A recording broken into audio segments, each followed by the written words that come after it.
가장 중요한 미술사의 역사의 두 흐름, 아는 것을 그리는 거와 눈에 보이는 것을 그리는 거, 이 두 개가 돌아온다라는 거죠. 그러니까 생각보다 미술의 역사는 한 방향으로 흐르는 게 아닌 거죠. 이집트적인 전통, 그리스적인 전통이 계속 경쟁하게 되는데, 서양 미술사의 가장 큰 이야기는, 책가상 구독자 여러분 안녕하세요. 미술사학자 양정무입니다. 우리한테는 서양 미술사로 알려져 있는 이 책의 원 제목은 스토리 오브 아트입니다. 조금 얘기가 다르죠. 미술의 이야기라고 하는 책인데요. 전 세계적으로 가장 많이 알려진 책이죠. 이 책은 이제 시간 순서대로 서술이 되어 있습니다. 그리고 이제 제일 첫 장은 원시 미술과 부족들이 남긴 미술에 대해서 얘기합니다. 동물벽화부터 살아있는 호주 원주민들의 미술을 이야기하면서 미술의 가치를 얘기해 주죠. 하지만 정말 본격적인 미술은 챕터 2에서 시작합니다. 이집트 미술과 그리스 미술 2장과 3장에서 모든 이야기가 다 나온다고도 할 수가 있어요. 이집트 미술은 아는 것을 그린다라는 거예요. 실제로 우리가 그림을 보면 눈으로 그리는 것 같지만 지식이나 경험에 굉장히 영향을 많이 받게 돼요. 그 세계를 극단적으로 보여주는 세계가 바로 이집트 미술이고요. 그러면 우리가 아는 지식이나 경험, 체험에서 벗어나서 우리 눈을 이용해서 직접 보고 대상을 그리려고 하는 노력은 그리스적 전통으로 보게 되죠. 그래서 2장과 3장을 읽으시면 아는 것을 그리는 거하고 보는 것을 그리는 전통이 서로 경쟁하고 때로는 겹치고, 이 과정이 서양 미술사의 큰 줄기라는 것을 설명하는 게 이 책의 설계 구조라고 할 수 있습니다.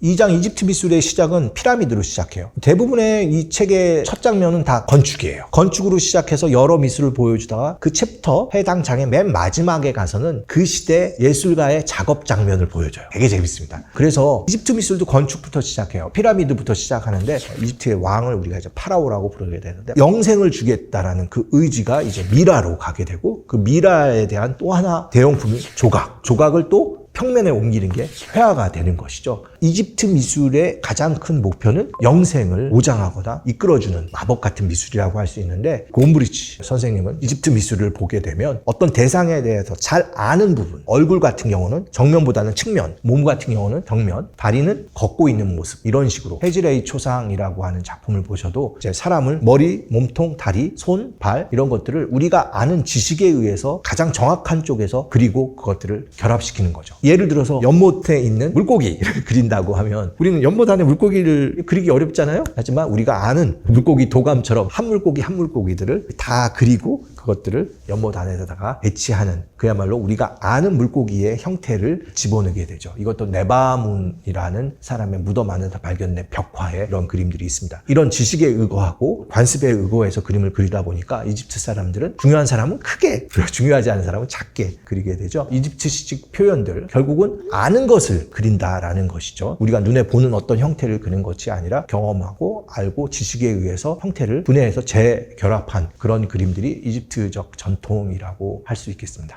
우리가 아는 것을 그리는 게 이제 이집트라면, 거기서 이제 벗어나려는 노력을 하는 그런 미술이 바로 그리스 미술이라고 하고요. 요 얘기가 이제 3장, 4장에 나오고요. 3장 제목은 한번 유심히 볼 필요가 있습니다. 위대한 각성이라고 하는데요. 영어로 치면 awakening이라고 되어 있습니다. 위대한 깨달음이라는 것이죠. 우리가 눈으로 보고 대상을 그릴 수 있고, 그런 시도를 그리스 사람들이 한다라는 겁니다.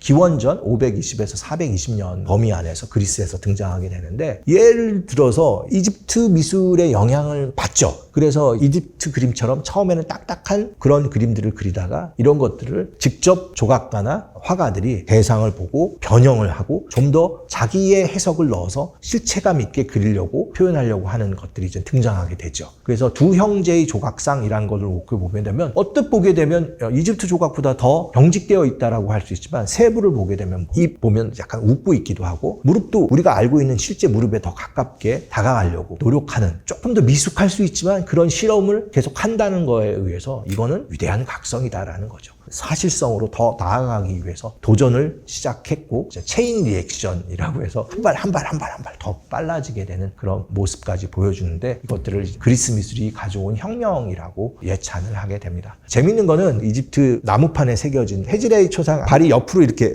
되어 있어요. 그래서 엄지발가락이 둘 다 보여요. 왜냐하면 발을 그릴 때 가장 중요한 표현은 엄지발가락이라는 거죠. 그래서 엄지발가락을 나란히 한 면에 놓고 보이게 그리게 되는데, 이 당시에 제작된 그리스 도자기를 보게 되면 한 발을 우리 쪽으로 향하게 돼요. 발을 나란히 옆으로 그리는 거하고 한 발이라도 우리를 향해서 그린다라는 거는 엄청난 작가로서는 실험일 수 있죠. 별거 아닌가요? 곰브리치는 이걸 위대한 각성의 첫걸음이라고 합니다. 이렇게 조금씩 좀 더 실체감 있는 실험을 하게 되면서 그리스 미술 전체가 리얼리티를 향해 가게 되는 거죠. 크게 보면 현대 미술까지도 오게 되는 그런 전통으로 흐르게 됩니다. 그리스 미술의 혁명이 로마의 미술에서도 연결이 됩니다. 하지만 로마의 혁신성은 어디서 와요? 건축, 특히 이제 콜로세움부터 시작하죠. 3단 아치가 보여진 그 세계, 로마의 엔지니어링을 예찬하고, 하지만 로마는 그리스의 전통을 존중하지만 또 거대한 제국을 통치한 것답게 여러 지역의 미술의 영향을 또 받기도 하죠. 이집트나 메소포타미아의 영향을 받아서 전쟁 같은 것들을 일종의 연대기처럼 아주 세밀하게 프로파간다죠. 전쟁을 자기들이 이뤄내는 업적 같은 것들도 표현해내는데, 결국 이러한 미술은 기독교, 그리스도교가 등장하면서 또 크게 변하게 됩니다. 그리고 이 과정에서 곰브리치 선생님이 주목하는 거는 유니우스 바수스 같은 석관이에요. 이게 4세기 후반에 제작된 석관이고 아마 기독교인의 죽음을 표현한 관 장식인데, 거기 한 부분에 예수 그리스도가 등장하는데 예수 그리스도가 마치 아폴로처럼 젊고 아름다운 청년으로 등장해요. 그리스의 신처럼 등장을 하죠. 그 옆에는 베드로 성인과 바울 성인이 등장하는데, 재미있는 거는 예수 그리스도가 하늘의 신을 밟고 있어요. 기독교 내에서는 어떤 다른 신은 그릴 수가 없지만 그리스 로마의 신앙 체계에 기반을 둔 상태에서 그리스도교를 재해석하다 보니까 예수 그리스도를 위대하게 표현하기 위해서 천신을 밟고 있는 모습으로 표현하죠. 이런 것을 놓고 보게 되면 그리스 로마적인 전통이 이제 중세를 시작하는 기독교 미술에서도 계속 이렇게 축적되어 영향을 끼친다는 것들을 알 수 있게 되죠. 정확하게 이 책에서는 이제 500년 정도를 암흑기로 보죠. 그리스도교가 다시 오게 되면서 그림의 목적이 이제 정확하게 그리는 것보다는 명확하게 그리는 것을 중시하게 되는 거죠. 명확하게 그리다 보니까 다시 이집트적인 전통이 시작된다는 겁니다. 우리가 알고 있는 지식을 기반한 미술이 시각을 중심으로 한 미술, 소위 그리스 로마 전통을 살짝 밀어내고 다시 돌아온다는 거죠. 그러니까 생각보다 미술의 역사는 한 방향으로 흐르는 게 아닌 거죠. 이집트적인 전통, 그리스적인 전통이 계속 경쟁하게 되는데, 중요한 거는 이미 이집트 미술을 그대로 하기보다는 그리스도 전통이 여전히 살아남아 있다는 겁니다. 빵과 물고기의 기적이라는 그림을 보게 되면 예수 그리스도가 오병이어죠. 빵 5조각과 물고기 2마리로 많은 사람을 먹이는 그 장면이 있게 되는데, 보게 되면 그리스 로마 미술이 보여줬던 자연스러운 표현이 아니라 굉장히 경직되어 있고 정면만 바라보고 있는, 다시 이집트 미술로 돌아가는 듯한 느낌을 주게 되는데, 그럼에도 불구하고 옷자락이라든지 그림자 같은 표현은 옛날에 보이지 않는 리얼함이 있다라는 거죠. 결국 이집트로 돌아가려고 해도 그리스 로마의 전통은 살아있다라는 겁니다. 이런 전통이 서로 계속 이렇게 경쟁하고 교류하는 그 과정, 이런 것들이 중세에도 이어진다라고 보는 것이죠. 바로 이제 12장이 이제 르네상스라는 시기고, 르네상스는 부활이고, 이거의 상당 부분은 그리스 로마 전통의 부활인 거죠. 그래서 이제 다시 아는 것을 그린 게 아니라 시각에 의해서 새로운 혁신을 가져오는 시대가 바로 르네상스라는 시대인데, 여기서 재밌는 얘기를 합니다. 고대에 대한 연구가 르네상스로 이어진 게 아니라 좋은 예술, 미술을 잘 하려고 노력을 하다 보니까 고대도 보게 되고 다양한 실험을 하게 된 거지, 그냥 무작정 고대를 따라해서 르네상스가 온 것은 아니다라고 명확하게 선을 긋죠. 중요한 건 12장은 다시 미술이 실체감이 있는 사실성을 향해서 가게 되는데, 두 가지 전통을 주목해서 봅니다. 이탈리아에서는 원근법을 통해서 새로운 혁신이 벌어지고 눈에 의해서 혁신이 벌어지게 되고, 하지만 원근법만 가능한 게 아니라 알프스 북부, 네덜란드, 벨기에, 플랑드르라는 지역에서 얀 반 에이크라는 작가가 새로운 물감, 오일 페인팅을 통해서 관찰력 하나만으로 그림을 세상을 비추는 거울처럼 정교하게 모든 소품 하나하나 살아나게 그려서 사실성을 획득하게 되죠. 그래서 이 사실성은 이탈리아 화가의 원근법과 유화를 기초로 한 플랑드르 화가들의 혁신에 의해서 업그레이드 되고요. 그것을 우리가 묶어서 르네상스라고 하는데, 이런 표현력에 의한 그 결과를 굉장히 주목하죠. 원근법을 보여서 사람을 놀라게 한 게 아니라 원근법을 통해서 그들이 알고 있던 성경 이야기들을 더 실체감 있게 그려낸다라는 거죠. 바로 그 점이 굉장히 혁신이고, 중세 회화가 보여주려고 했던 그 화려함들을 완전히 어떻게 보면 극복하고 좀 더 공간과 입체감 있는 세계로 성경이나 이야기 전달의 내용을 바꾸게 되는 것이죠. 이런 것들이 정말 르네상스적인 혁신이라고 할 수 있는데, 곰브리치는 그런 면을 아주 잘 설명해냈다고 봅니다. 서양 미술사의 가장 큰 이야기는 아는 것 그리는 거하고 눈으로 본 것을 그리는 것들이 얼마만큼 치열하게 서로 경쟁했느냐도 중요하지만 또 한 가지 굉장히 중요한 서술 체계가 하나가 뭐냐면 예술가의 사회적 신분입니다. 예술가들은 기본적으로 사회적 신분이 조금 낮은 단계에서 시작을 했다가 점차 노력에 의해서 자신들의 능력을 사회적으로 인정받게 되는 거죠. 그 결과의 정점이 바로 미켈란젤로, 라파엘로에 의해서 이루어지게 되는데 15장을 읽게 되면 미켈란젤로와 라파엘로가 어떤 혁신들을 보여주게 되는데 결과로 예술가들이 남의 눈치를 보고 주문을 받아서 하청만 해서 그리는 그런 낮은 신분의 생산자가 아니라 자유인이 되었다는 거죠. 미켈란젤로, 라파엘로의 업적은 예술가들이 스스로를 표현해내는 적극적인, 독립적인 창자자가 되었다는 것을 예찬합니다. 완전히 그렇게 됐다고 보기는 어려운데 고무리치는 그런 부분을 되게 강조하죠. 레오나르도 다빈치의 회화적 기법 중에 하나가 이제 스푸마토, 이태리어로 스푸마토는 안개가 자욱한, 화장할 때 스모키 화장하는 거 약간 그런 느낌인데요.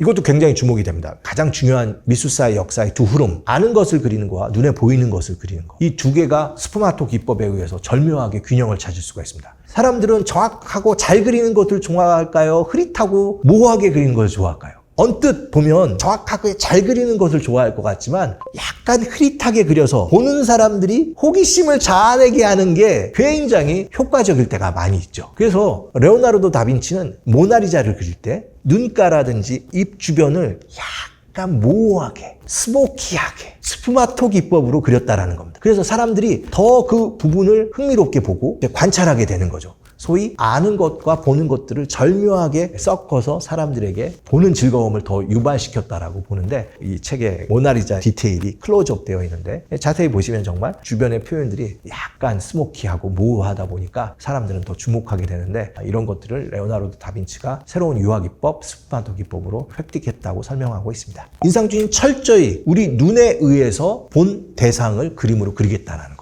근데 이게 얼마나 어려운 것인지를 알 수 있게 해주는 미술이 인상주의 미술이기도 하죠. 원근법 이후에 여러 미술들도 눈을 이용해서 대상을 파악하려고 했지만 여전히 고전적 전통이라든지 과거의 전통에 일종의 끌려당할 수밖에 없는데 여기서 완전히 벗어나려고 극도로 노력한 미술이 인상주의 미술이었고요. 그래서 밝은 햇살의 대상을 보고 그 느낌을 그린 그림이 인상파라는 겁니다.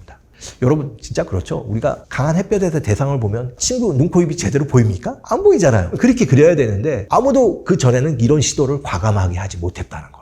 그래서 인상주의 미술을 처음 시도해낸 마네, 특히 공브리치가 주목한 마네의 발코니 같은 그림을 보게 되면 사람의 눈, 코, 입이 흐릿해요. 하지만 그런 그림을 처음 본 사람들은 굉장히 당혹스럽겠죠. 어떻게 그림을 이렇게 성의 없이 그리지? 사람은 제대로 그림이나 그릴 수 있어? 이렇게 조롱하게 되는 이야기들을 마네부터 모네, 이 모든 인상주의 작가들은 동시대에는 배척받게 되지만 인상주의 화가들은 눈으로 본 거를 제대로 그리려고 공브리치가 얘기한 눈에 보이는 것을 그리는 그리스 전통의 최종 종결자로서 주목하게 되죠. 물론 이 인상주의가 나오게 된 데에는 사진이라는 매체가 등장하게 되면서 예술가들은 좀 더 자유로운 세계로 대상을 파악하고 해석할 수 있는 계기를 얻게 된다는 것도 얘기를 하죠. 서양 미술사의 가장 큰 장점 중에 하나가 원시 고대부터 20세기 실험 미술까지 균형 있게 다룬다는 점입니다. 그래서 마지막 단계에는 20세기 실험 미술, 건축 포함해서 다양한 이야기들이 다 포함되는데요. 당연하게도 큐비즘, 피카소의 입체주의 미술에 대해서도 굉장히 자세하게 설명이 되어 있습니다. 특히 바이올린과 포도라는 작품을 설명하는데요. 바이올린을 그릴 때 보통은 한 시점에서 바이올린을 그리게 되는데 피카소 같은 경우는 다양한 경험에 의해서 바이올린의 느낌, 바이올린의 여러 부분들을 가장 잘 보여주는 시점에서 보고 그 부분을 재해석해서 화면 안에 그려넣게 되죠. 공브리치는 당연히 그 얘기를 합니다. 이 방법은 이집트 미술을 다시 끌고 온 거라고도 하고요. 한 가지 또 약점도 있죠. 이 그림을 보는 사람한테 설득력 있게 보여주려면 보는 사람도 바이올린에 대해서 알고 있어야 됩니다. 바이올린의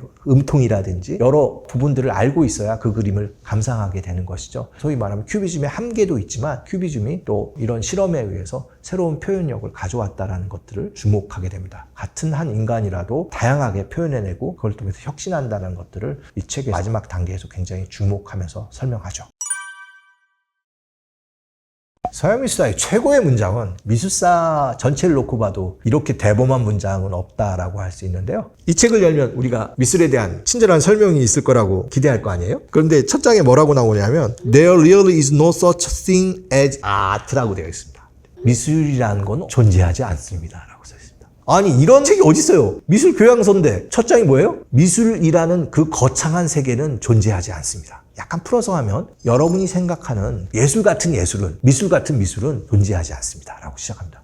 이거 굉장히 도발적인 얘기인데요. 그 다음번 문장에서 설명을 잘 해줍니다. There are only artists. 아하하. 이게 뭐죠? 오직 예술가만이 있을 뿐입니다. 그렇죠. 미술의 역사를 찾으려고 하지 마시고 그 세계 안에서 노력했던 하나하나의 작가들의 삶을 주목해서 이 책을 쓰겠다라는 얘기를 하게 됩니다. 그래서 이 책은 철저히 작가들 이야기들 한 명 한 명이 어떻게 노력하면서 미술의 역사를 써내려 왔는지를 설명하는 책입니다. 당신이 생각하는 예술은 없습니다.